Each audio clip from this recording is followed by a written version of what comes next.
ঠিক আছে না এটা? হ্যাঁ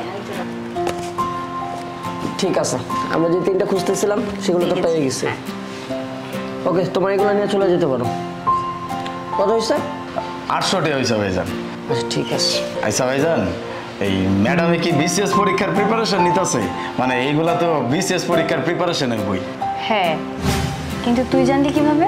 আমিও বিসিএস পরীক্ষার প্রিপারেশন নিতেছি তো। কি বললি তুই? ওইসব কি বলতেছে? আমি নিজেও তো বুঝতে পারছি না ওইসব কি বলছে। এই, তুই বিসিএস সম্পর্কে কিছু জানিস, কিছু বুঝিস? আন্দাজি একটা কথা বলে দিলে হয়ে গেল। ও নাকি বিসিএস এর প্রিপারেশন নিচ্ছে। এই, তুই কি বিসিএস এর ফুল ফর্ম জানিস? যে জানি তো, ওই বাংলাদেশ সিভিল সার্ভিস। আরে এটা কি খুব কঠিন একটা কোশ্চেন করছো রে? এখন ইন্টারনেটের যুগ, গুগল করলেই তো জানা যায় যে বিসিএস এর ফুল ফর্ম কি। এটা জানি হয়তো এখন আমাদের ফাপড় মারতেছে। এই, তোর ফাপড়ে কি আমরা গইলা যাব? তোর যে বেশ, এই বেশে তুই বিসিএস এর প্রিপারেশন নিচ্ছিস? হ্যাঁ, করিস তো সামান্য বই বিক্রি। এই বই বিক্রি করে এত বড় স্বপ্ন, তোর ভয় লাগছে না? আরে বুঝো না, ভয় পাবে কেন? ঘুমিয়ে ঘুমিয়ে স্বপ্ন দেখলে কি কেউ ভয় পায়? ঘুমিয়ে তো মানুষ নির্বোধ থাকে। নিশ্চয়ই রাতে উল্টাপাল্টা খেয়ে ঘুমাইছে, একটা স্বপ্ন দেখছে যে ও বিসিএস হয়ে গেছে, বিসিএস এক্সাম দিচ্ছে, ওইটাই এসে আমাদের বলতেছে। আচ্ছা ম্যাডাম, আমি না বুঝতে পারতেছি না আপনারা কেন আমার লগে এমনি কথা কইতেছেন। পড়াশোনার অধিকার তো সবারই আছে, তাই না? হ্যাঁ, আমি জানি আমি গরিব, তাই বলে কি আমি পড়াশোনা করতে পারব না? আমার অনেক বড় স্বপ্ন, আমি পড়াশোনা করবো, আমি বিসিএস পরীক্ষা দিব, আমি বিসিএস ক্যাডার হবো, একটা ম্যাজিস্ট্রেট হয়ে আমি আমার মায়ের স্বপ্ন পূরণ করবো। হ্যাঁ, পড়াশোনা করার অধিকার সবার আছে, স্বপ্ন দেখার অধিকার সবারই আছে, কিন্তু সেটা সাধ্যের মধ্যে রাখতে হবে। তুই তো সামান্য বই বিক্রি করিস, তোর এত বড় স্বপ্ন দেখা তো সাজে না।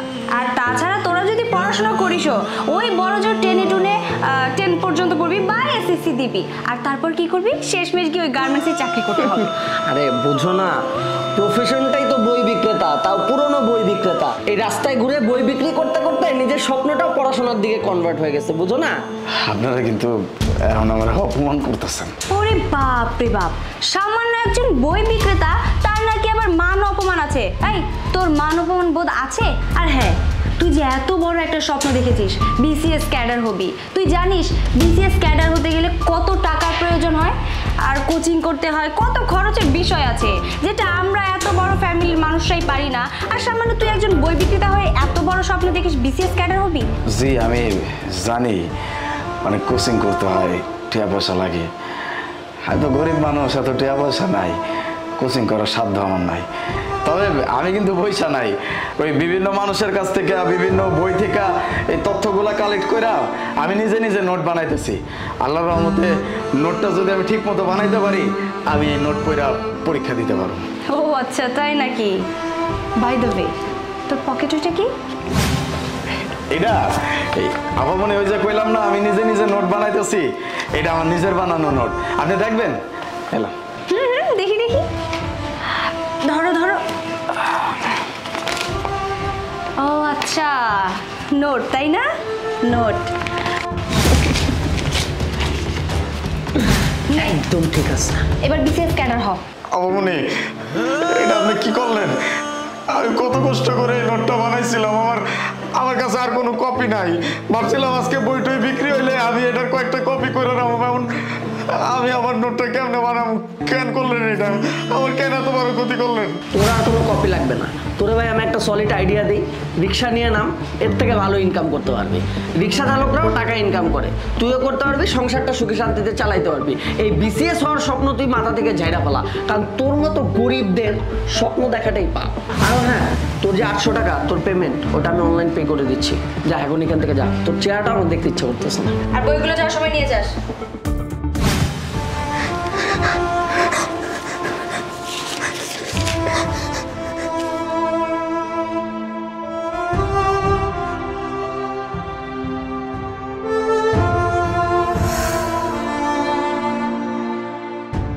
বাড়িটা কিন্তু অলমোস্ট কমপ্লিট। শুনো, দোতলার ফ্লোরটা কমপ্লিট হইলেই আমরা উঠে একটা চরম পার্টি দিব। হ্যাঁ, সবই তো বুঝলাম, কিন্তু আমরা যেখানে বাড়িটা করছি সেটা কিন্তু ইলিগাল ওয়েতে, আর জায়গাটা অবৈধ। কাজটা কি ঠিক হচ্ছে? আরে ইনলিগেল লিগেল এগুলো ম্যাটারই করে না। আর তুমি তো খুব ভালো করেই জানো আমার বাবা এলাকার খুব প্রতাপশালী একজন নেতা। শোনো নাই, ভাত ছিটালে কাকের অভাব না। টাকা পয়সা খাওয়াই দিলে দেখবা সবই লিগেল হয়ে গেছে।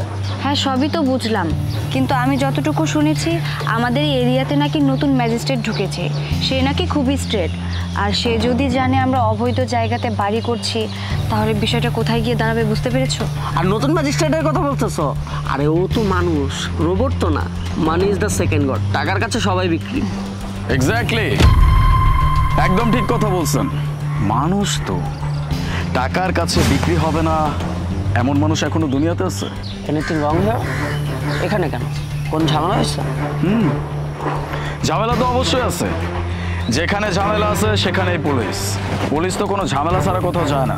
হ্যাঁ সেটা বুঝতে পারছি, ঝামেলা ছাড়া পুলিশ কেন আসবে? বাদ দেবে, আপনি কে? ম্যাজিস্ট্রেট, এই এরিয়ার নতুন ম্যাজিস্ট্রেট। বাই দ্য ওয়ে, এই যে আপনাদের বিল্ডিং টোটালি ইললিগ্যাল ওয়েতে তৈরি হচ্ছে, আর যেই জায়গার উপর বিল্ডিংটা তৈরি করতেছেন এই জায়গাটা অবৈধ। তার মানে আপনারা যা করতেছেন সেটা অনেক বড় অপরাধ করতেছেন। আইনের চোখে যেটা অপরাধ সেটার জন্য শাস্তি আছে, আপনাদের শাস্তি আছে।